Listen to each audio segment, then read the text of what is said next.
आखिरकार राम भक्तों का इंतजार खत्म हुआ और रामलला जो है वो अपने महल में विराजमान हो चुके हैं और देश के प्रधानमंत्री नरेंद्र मोदी के हाथों आज राम मंदिर का भव्य उद्घाटन हो चुका है और आज पूरा हिंदुस्तान जो है वो भक्ति में हो चुका है और आज महादिवाली का पर्व पूरे देश भर में मनाया जा रहा है। मिस्टर पद्मश्री विष्णुमूर्ति शास्त्री जी इस समय मेरे साथ हैं। शास्त्री जी, कितना महत्वपूर्ण दिन है और कड़ी मेहनत के बाद 500 साल की लंबी लड़ाई के बाद आज वो दिन आ चुका है।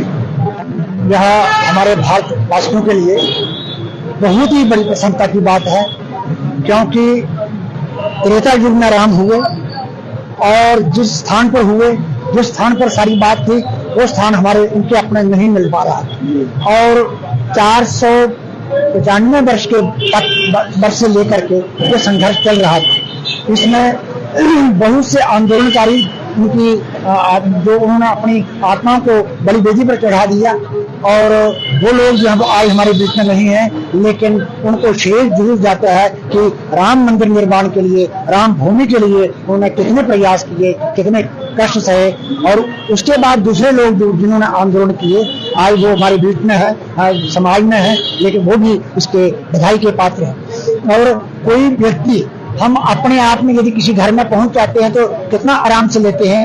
एक हमारे प्रभु, हमारे राम, हमारे एक मर्यादाओं को बतलाने वाले, अनुशासन को बतलाने वाले, संसार का मार्गदर्शन करने वाले राम जो है अपने घर में आए पहुंचे हैं और ये राम जी कितने प्रसन्न होंगे और हम सभी लोग उनकी प्रसन्नता के साथ प्रसन्न हैं, क्योंकि ये अपना घर ही होता है। आज कई वर्षों के बाद इस भव्य मंदिर में, इस सुंदर मंदिर में, इस रमणीक मंदिर में जो किस प्रकार से शोभा दिखाई दे रही है, ये अपने आप में अद्भुत है, बहुत बड़ी है। और ये भगवान राम की प्रतिष्ठा इतने जोर शोर से और इतने भव्य समारोह के साथ इसलिए हुई है कि राम जी के जो आदर्श है, राम जी के जो चरित्र है, राम जी की जो अनुशासन है, राम जी की जो नैतिकताएं हैं, उन सब का हम पालन करें, जिसके फलस्वरूप हमारे सारे भारतवर्ष के लोग जो हैं और अपने घर में इस प्रकार की व्यवस्था को बनाएं।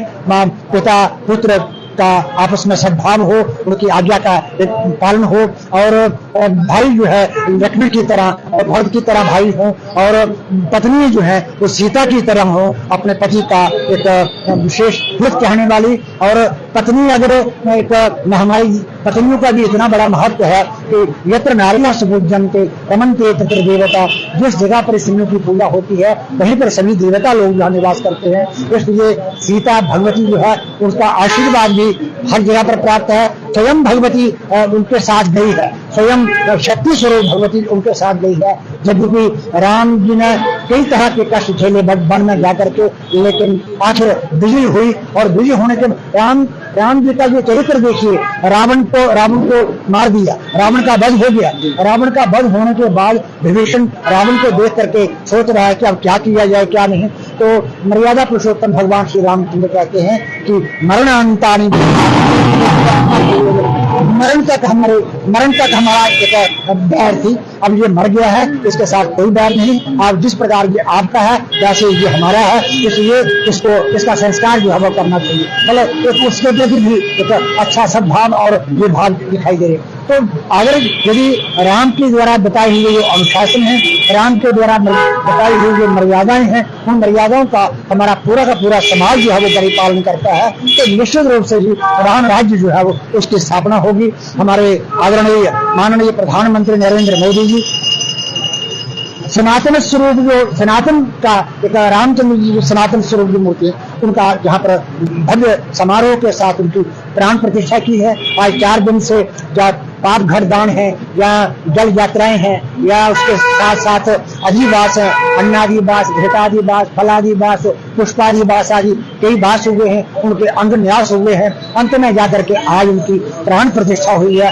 प्राण प्रतिष्ठा का मतलब ये होता है कि मूर्ति में जीवित्व आ जाता है। मूर्ति जो है वो जिस प्रकार से जो कुछ मांगने उसको मांगे तो वो मूर्ति आशीर्वाद देने के लिए समर्थ हो जाती है। और हम ये चाहते हैं सभी कि भगवान रामचंद्र जी बनाए रखें और जन जन पर अपना आशीर्वाद बनाए रखें और प्रत्येक जन जो है वो जय श्री राम की भावना को लेकर के आगे बढ़े और इससे हमारा देश उन्नत होगा, हमारा समाज उन्नत होगा, हमारे प्रत्येक साधु संत समाज जो है सभी उन्नत होंगे। शास्त्री जी, एक सवाल मैं आपसे जरूर करना चाहूंगा, जब भगवान राम की प्राण प्रतिष्ठा की गई तो उस समय कौन सा ऐसा मुहूर्त था जब भगवान राम की प्राण प्रतिष्ठा इस की समय ऐसा है कि हमारे यदि भी और बहुत से मुहूर्त होते हैं, तो एक तो अभिजीत मुहूर्त है।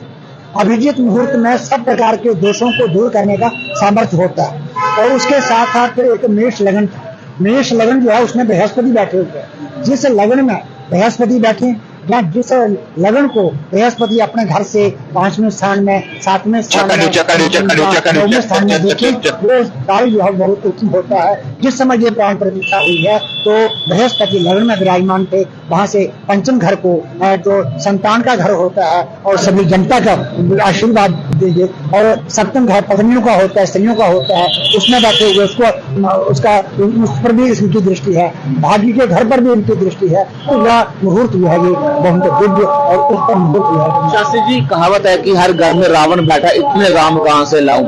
अब उस रावण को मारने के लिए कितने राम चाहिए? उसमें देखिए अलग अलग रावण की कोई जरूरत नहीं है, इसमें राम की जरूरत नहीं है। रावण जो है, रावण का मतलब क्या होता है कि रावण का मतलब होता है रावयति द्रावयति लोकान पीड़यति। जो रावण है जो लोगों को पीड़ित करता है वो रावण है, और जो पीड़ित करने वाले तो इसीलिए राम जी की प्रतिष्ठा जहाँ पर आज हुई है, क्योंकि राम ने जो विशेष अनुशासन हमको बतलाए, मर्यादाएं जो हमको बतलाए, और उन मर्यादाओं में रह करके यदि हम आगे बढ़ेंगे, प्रत्येक घर में राम है, प्रत्येक घर में सब कुछ है, और रावण अपने आप में ही समाप्त होते चलेंगे। और उन चीजों को, उन बातों को, उन अनुशासनों पर हम यदि चलते हैं तो प्रत्येक घर में माता पिता भाई बहन पत्नी नौकर ये सभी अपने अपने दायित्वों को, अपने अपने फर्जों को निभाए, और प्रत्येक माता पिता जो है अपने बच्चों को संस्कारवान बनाए, तो निश्चित रूप से ही हर जगह पर राम है, हर जगह पर राम का एक बोलबाला होगा, और रावण की बात को चलिए बहुत शुक्रिया शास्त्री आपसे बातचीत करने के लिए। तो शास्त्री जी सब हमारे साथ एक जिन्होंने आज खुद भगवान राम की प्राण प्रतिष्ठा जो है वो यहाँ पर देखी, और भगवान राम एक बार फिर से अयोध्या वापस लौट आया है। उनके अयोध्या आने पर आज पूरा देश जो है वो झूम उठा है, और भगवान राम के भजनों पर हर कोई जो है वो नाचता हुआ दिखाई दिया। और आज सुबह की बात की जाए तो भव्य यात्रा निकाली गई, आतिशबाजियां की गई, और भगवान राम का आज उसी तरह से स्वागत किया गया जब भगवान राम 14 वर्ष का वनवास काटकर अयोध्या वापस आए थे। और आज 500 साल का बड़ा वनवास भगवान श्री राम ने काटा, और आज भगवान श्री राम जो है वो अपने घर यानी कि अयोध्या विराजमान हो चुके हैं। नमस्कार।